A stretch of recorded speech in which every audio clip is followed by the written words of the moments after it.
প্রাকৃতিক দুর্যোগের মধ্যে বিদ্যুৎস্পৃষ্ট হয়ে মৃত্যু হলো এক দুধ ব্যবসায়ী। মেশিনের মাধ্যমে ছানা তৈরির জন্য ইলেকট্রিক বোর্ডে প্লাগ গুঁজতে গিয়ে ঘটে মর্মান্তিক দুর্ঘটনা। মৃত যুবকের নাম হুলো ঘোষ, বয়স আনুমানিক 28 বছর। বাড়ি নদিয়ার শান্তিপুর থানা এলাকার লক্ষ্মীতলা পাড়া সংলগ্ন এলাকায়। স্থানীয় সূত্রে জানা যায়, মৃত ওই যুবক দুধ ব্যবসায়ী। সোমবার সকাল থেকেই লাগাতার চলছে ঝোড়ো হাওয়ার সাথে ভারী বৃষ্টি।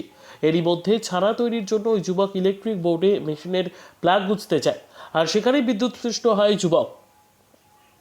পরিবারের লোকজন ছুটে এসে দেখে অচৈতন্য অবস্থায় মাটিতে লুটিয়ে পড়ে আছে।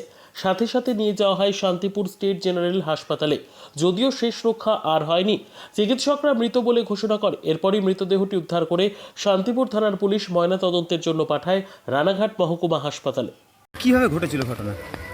ঘটনাটা হচ্ছে ও মানে খুবই খাটিয়ে ছেলে, কাজ করে, তাই ওই বাড়িতে ওদের ছানার কাজ আছে। এবার ছানার থেকে ক্রিম তোলার জন্য দুধের থেকে বা ছানা করার একটা প্রসেসিং আছে, সেইটার জন্য একটা মেশিন ছিল। সেই মেশিনটা প্লাগে দিতে হয় আর কি, দিয়ে চালাতে হয়।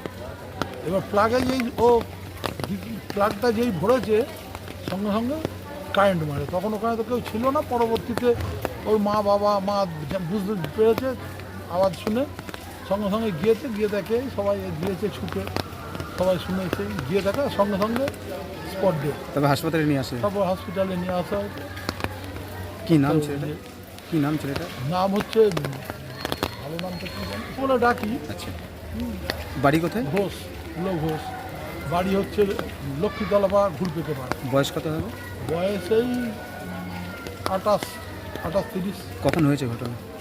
ঘটনাটা ঘটেছে এখন কটা বাজলো, ঘন্টা দেড়েক আগে। আপনার নাম? আমার নাম অতনু সাহা, প্রতিবেশী।